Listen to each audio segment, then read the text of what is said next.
ఇక సుష్మిత విషయం నేను చెప్పాల్సి వస్తే,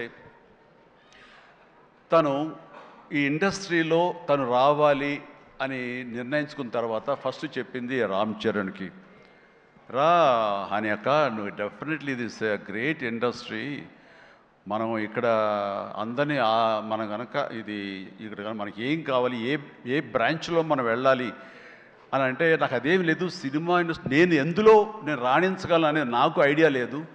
ఫస్ట్ ఆఫ్ ఆల్ ఏదో ఎంటర్ అవ్వాలి అంటే ఓ పని నా కాస్ట్యూమ్స్ అవి చూసుకోండి. రంగస్థలంలో తన కాస్ట్యూమ్స్ గురించి, రంగస్థలంలో కాస్ట్యూమ్స్ ఏమున్నాయి పాప, ఏముంటాయి అంటే, ఏదోనా సరే లుంగి కానీ అది కానీ ఆ గెటప్కి వస్తామని చెప్పి తను సుకుమార్ వాళ్ళందరి దీంట్లో డిజైన్ చేసుకుంటే చాలా రస్టిక్గా ఉండాలి, చాలా ఇదా ఉండాలి అంటారు. వాళ్ళు చెప్పిన మాట ఏంటంటే, ఒక చిరంజీవి గారు అమ్మాయి రామ్ చరణ్ సిస్టర్ అన్న ఫీలింగ్ లేకుండా గబుక్కుని ఏదో ఒక లుంగి కావాలంటే రాజమండ్రి ఆ ప్రాంతంలో కారు వేసుకుని తనే బయలుదేరి షాప్ తిరిగి డైరెక్టర్ కోరుకున్నటువంటి ఆ క్లాత్ కోసం తను తిరిగి చెమట కక్కుకుంటూ వచ్చి చేసింది అని చెప్పినప్పుడు, నేను చాలా అంత కష్టపెడతా ఎవరు ఉంటారు కదా మా అసిస్టెంట్ అంటే, నాకేం తెలియదు, మళ్ళీ వాడిని పంపించితే ఏం చేస్తారో ఏమో తెలియదు, నేనే వెళ్ళానంటూ.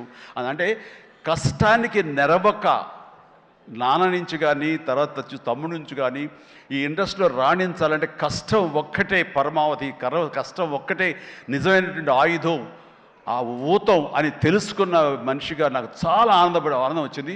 తను ఏవైనా ఇండస్ట్రీలో చేయగలదు, సాధించగలదు నమ్మకం. ఫస్ట్ టైం ఆ రాజమండ్రి వీధుల్లో తను ఎవరో మర్చిపోయి ఒక కాస్ట్యూమర్ లాగా పరిగెత్తిందంటే that is the best thing. నేను దాన్ని మనస్ఫూర్తిగా హర్షిస్తున్నాను, వెల్కమ్ చేస్తున్నాను. ఆ తర్వాత నేను సినిమాలు చేసి ప్రొడ్యూసర్గా చేయాలనుకుంటున్నాను, నాకు ఇంట్రెస్ట్ కలుగుతుంది, ఇక్కడే సెటిల్ అవ్వాలనుకుంటే. ఇది వండర్ఫుల్ ఇండస్ట్రీ అమ్మా, ఇక్కడ నువ్వు రాణించాలి అంటే కనుక ఖచ్చితంగా నీకు అవకాశం ఉంటుంది. ఇది ఒక దీనిలాగా ఎంతమంది వచ్చినా సరే అంతమందికి ప్లేస్ ఉంటుంది. అది ఎవరు రాణిస్తారు ఎవరు రాణించరు అనేది మన వ్యక్తిగత కష్టాన్ని బట్టి, మన యొక్క గోల్స్ని బట్టి ఉంటాయి ఇక్కడ. కాబట్టి ఇంకొక విషయం, ఇండస్ట్రీ, ఈ సినీ పరిశ్రమ అనేది అద్దం లాంటిది.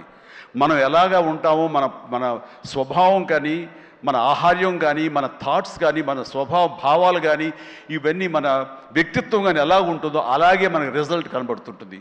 ఆ అద్దం కూడా మనం అలాగే చూస్తుంది, ఇండస్ట్రీ కూడా అలాగే మనకి రిజల్ట్ ఇస్తుంటుంది.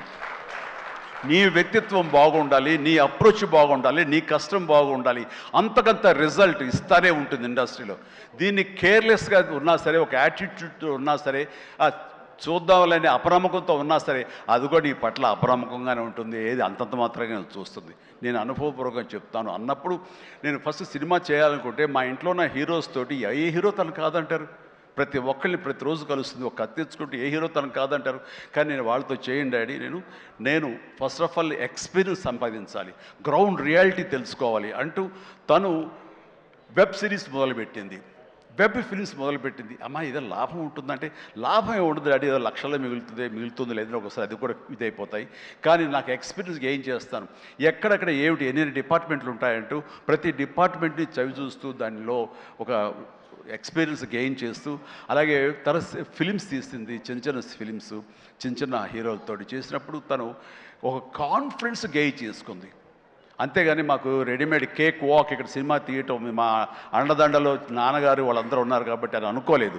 అలాగే ఎవరితోటో నువ్వు పార్ట్నర్షిప్ తోటి నాతో సినిమా చేయమంటే వాళ్ళు అన్నారు, అయ్యో అమ్మ నువ్వేమి పెట్టక్కల, నువ్వేమి రావక్కర్లేదు, సినిమా మేము చేసేస్తాము, నీ పేరు వేసేస్తాము, లాస్ట్కి వస్తారు ఇదిగో ఇంత డబ్బుని ఇచ్చేస్తామా, ఏం వర్రీ అవ్వకమ్మా అంటే, అస్సలు నాకు వద్దురా, నేను వెళ్తే సినిమా చేయను, అందుకు అది బ్యానర్ పేరు నేను చెప్పను అనేసరికి, అలాగే ఏమంటే కాదండి నాకు ఎక్స్పీరియన్స్ కావాలి, నేను పని చేయాలి, నేను డబ్బు పెట్టుబడి పెట్టాలి, పెట్టిన తర్వాత మంచి వచ్చేడా వచ్చే ప్రతి పైసాకి నేను తినడానికి, నేను అనుభవించడానికి నాకు అర్హత ఉంటుంది కాబట్టి నేను చస్తే ఆ సినిమా చేయండి. ఆ సినిమా క్యాన్సిల్ చేసుకుంది. సో వదిలేశాను నేను. సాహుతోటి సినిమా అన్న తర్వాత సాహు తను కూర్చుని చెప్పండి మీరు ఎంత పెడతారు, నేను అంతే పెడతానని సగం డబ్బు సొంతంగా పెట్టింది, మిగతా డబ్బు బయట నుంచి అప్పు తీసుకొచ్చింది, పెట్టిందే తప్ప నేనైతే న్యాయపైస ఇవ్వలేదు. ఆ పైపెచ్చు ఇద్దరి నుంచి నాకు టైంకి కావాల్సిన రెమ్యునరేషన్ ఆయా సమయాల్లో నేను తీసుకుంటూనే ఉన్నాను తప్ప అది నేను ఇవ్వలేదు. అంత ప్రొఫెషనల్గా బిహేవ్ చేసింది. ఈ రోజున ఈ రిజల్ట్లో సాహు ఎంతగా అనుభవిస్తున్నాడో ఒక ఇది నా సినిమాని గర్వంతో ఎస్ నేను డబ్బులు పెట్టుబడి పెట్టి డబ్బు సంపాదించుకుంటున్నాను అదే గర్వంతో తను కూడా ఉంది. కాబట్టి ఈ రోజున ఒక డాక్టర్గా సుష్మిత చూస్తే నేను గర్వపడుతున్నాను, ఎప్రిషియేట్ చేస్తున్నాను, మనస్ఫూర్తిగా ఓ బిడ్డగా నేను గర్వపడుతున్నాను. థ్యాంక్స్ రా, యూ డిజర్వ్ ఇట్. సో అట్లాగా బిడ్డలు ఈ ఇండస్ట్రీలో రాణించాలి అంటే నిజంగా ప్రతి వాళ్ళు అది ఏ బిడ్డ అయినా అవని, ఆడబిడ్డ అవని, మగబిడ్డ అవని ఇండస్ట్రీలో రాణించాలి అంటే కనుక ఖచ్చితంగా ఎంకరేజ్ చేయాలి ప్రతి. ఇది గొప్ప ఇండస్ట్రీ అండి. ఇక్కడ ఎవరైనా రాణించలేదు, ఇక్కడ ఏదైనా నెగిటివ్ పీపుల్ ఉన్నారు, ఇక్కడ మాకు ఇలాంటి బిట్టర్ ఎక్స్పీరియన్స్ జరిగినాయి అంటే కనుక అది నీ తప్పిదం అవుతుందని నేను అనుకున్న ప్రకారంగా నేను నమ్ముతున్నాను. నువ్వు స్ట్రిక్ట్గా ఉండి సీరియస్గా ఉంటే కనుక ఏ ఒక్కటి అడ్వాంటేజ్ తీసుకోవడానికి ప్రయత్నం చేయరు. ఎలాంటి ఏదంటే క్యాస్ట్ కావచ్చు అలాంటివి ఏమి ఉండవండి. నీ బిహేవియర్ బట్టి ఉంటుంది. మీకుండే అభద్రతా భావంతో ఏమో అలాగేలా ఉండాలేమో అని ఉండకూడదు. ఎస్ నువ్వు ప్రొఫెషనల్గా ఉండు, అవతల కూడా ప్రొఫెషనల్గా ఉంటారు. ఈ ఇండస్ట్రీ అనేది ఒక అద్దం లాంటిది. నువ్వేమి ఇస్తావు తిరిగి నీకు అదే వస్తుంది.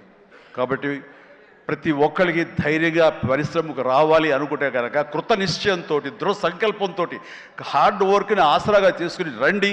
ఇది గొప్ప ఇండస్ట్రీ. మీరు అందరూ రాణిస్తారు, చేస్తారు. అది ఆడబిడ్డలు కానివ్వండి, మగవాళ్ళు కానివ్వండి, ఎవరైనా సరే. సో అది నేను వెల్కమ్ చేస్తున్నాను. దానికి ప్రత్యక్ష సాక్ష్యం సుష్మిత, అలాగే దత్తు గారి పిల్లలు స్వప్న, దత్ ఇలాంటి వాళ్ళందరూ కూడా ఎంతోమంది. ఇది ప్రధానంగా ఇంత డిస్ట్రిబ్యూటర్స్ తరపునట్టు మాట్లాడిన సుప్రియ, వీళ్ళందరూ కూడా ఆ స్థాయి వాళ్ళు.